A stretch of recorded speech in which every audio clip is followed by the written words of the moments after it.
I'm here with Tim Mayleben, who is the CEO of Aastrom Biosciences. Welcome, Tim. Thank you. Tell us a little bit about Aastrom. This is a company that obviously has a lot going on. Tell us about your lead candidate. Yeah, so our lead product is called ixmyelocel-T, and it is a patient-specific, expanded multicellular therapy, and we're using that to treat patients with severe chronic cardiovascular diseases. We have started a phase 3 program in critical limb ischemia, which is our lead indication for that program, but we also have a second program in dilated cardiomyopathy, which is also a severe chronic cardiovascular disease, but it is an orphan disease. There's less than 200,000 patients here in the U.S. with that condition. So you take the autologous stem cells from the patients, which means it's their own stem cells. You have very little chance of rejection or any of these other problems that we see with stem cell therapies. Yeah, so so our therapy, as you noted, is we start with the patient's own cells, and we like to say that we eliminate any risk of rejection. The nice thing about our therapy as well, you can treat patients more than once. So if a patient does need to be retreated, you can treat them because you don't have the risk of rejection that you do with some of the other therapeutic cellular therapies. And we've treated now more than 200 patients, and we've never had a treatment-related serious adverse event or obviously any rejection of the therapy as well. And it makes intuitive sense simply because we're starting with the patient's own cells. One of the things that just happened recently is you guys did a tremendous financing with very good terms. Matter of fact, you were telling me that many of the investors, the investment community, is sort of waiting for the other shoe to drop. What's the catch here? What's going on? A couple of good things to point out there. One, I think it's very positive for biotech that we're seeing these types of deals coming through. But at the end of the day, the investors obviously took and did a lot of homework and said, what we're seeing here with Aastrom is real science with real results. Can you tell us a little bit about how that financing came to be or what's going on with it? Yeah, I'd be happy to. So I think it starts with the relationship. We started building a relationship with this particular investor, Eastern Capital, almost 18 months ago. We got to know them, went to visit them. They did a lot of diligence, as you noted, and really got to know us, got to know our team, and got to know our technology as well. And so we built this relationship with them over the last 18 months, and that culminated in the release of our phase 2B data at the American Heart Association meeting in Orlando last November. And the American Heart Association meeting is the premier cardiovascular meeting, scientific and medical meeting of the year worldwide. And so the fact that our data was presented there gives you some idea of just how significant and meaningful our data was. And we were presenting on the very first day of that conference. So after they had seen that data, their interest really intensified, and they approached us about the idea of making a substantial investment in Aastrom because they believed in our technology, they believed in our team, and they believed in our clinical data, and our prospects for the future looked very bright to them, and I think to us as well. Obviously, the CLI program is your lead candidate in the pipeline. Tell us a little bit about some of the other programs that you've got. So we're a small biotech company, so we feel like we have to focus. So we've really focused on 2 programs. As you noted, the critical limb ischemia program, which is in phase 3. We started the phase 3 program now, and we expect to see results from that in the second half of 2014. But not too far behind there, we have a program in ischemic dilated cardiomyopathy patients. This is an orphan designated disease here in the U.S. because there's less than 200,000 patients suffering from this condition. But for these patients, there aren't any other treatment options, or not any good ones anyway. Heart transplant, there's only a couple of thousand of those done in the U.S. each year, and they can cost upwards of $750,000. And the patient is on immunosuppressive therapy for the rest of their lives. The other option that's out there today is an LVAD, a left ventricular assist device, which is a device that's placed in the heart to help pace it or take pressure off the heart. But again, there's only a few thousand of those done each year, and the mortality rate associated with those LVADs is still about 50% at 2 years.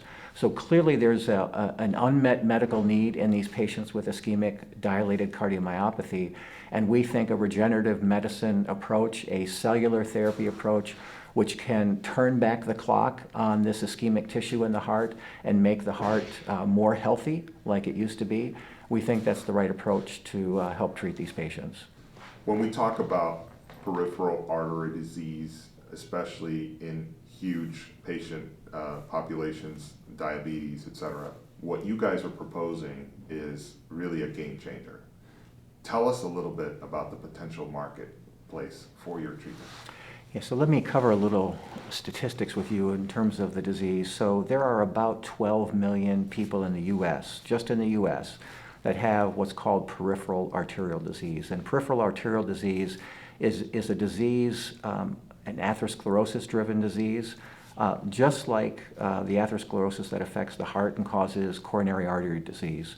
So peripheral arterial disease, atherosclerosis, slowly but surely closes off the arteries in the periphery, mostly in the legs.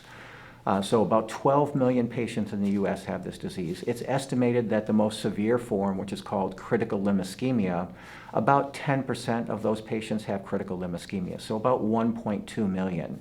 And of those, there's another third of those patients, so about 400,000 patients, have what are called no-option critical limb ischemia.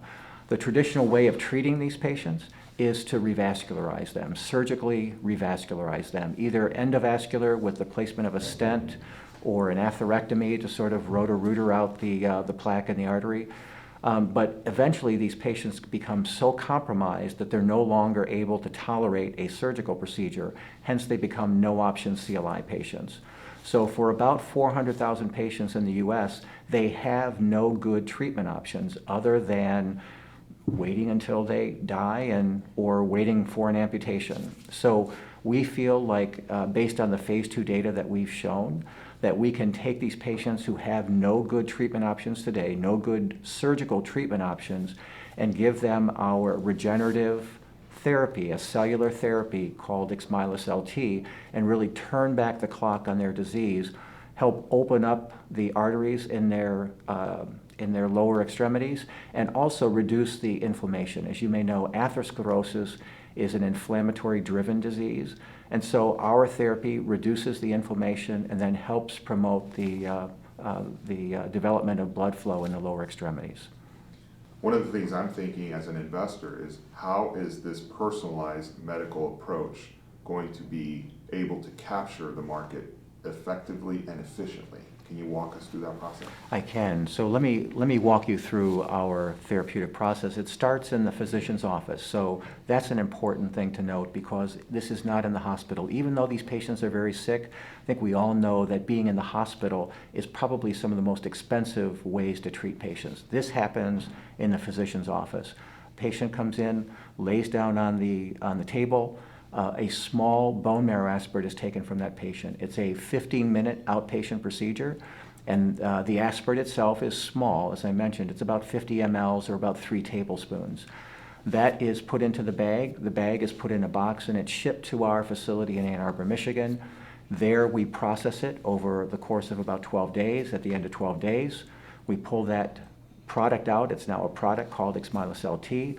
We wash it, put it back into a bag, ship it to the physician's office, and the physician then, in the physician's office again, injects the cells, the product, into the patient's lower extremities, so into the muscles of the lower leg. So that's about a 15 to 20 minute procedure as well. And again, a couple of things to highlight. It's in the office, it's 15 to 20 minutes at the beginning of a 2-week period and 15 to 20 minutes at the end of a 2-week period. And then the patient doesn't have to come back for further treatment. So in terms of, cost, much lower cost, and as well, it's a fairly simple procedure when you actually break it down. Tim, in layman's terms, as much as possible, tell us what some of the scientific data has shown us from your previous studies.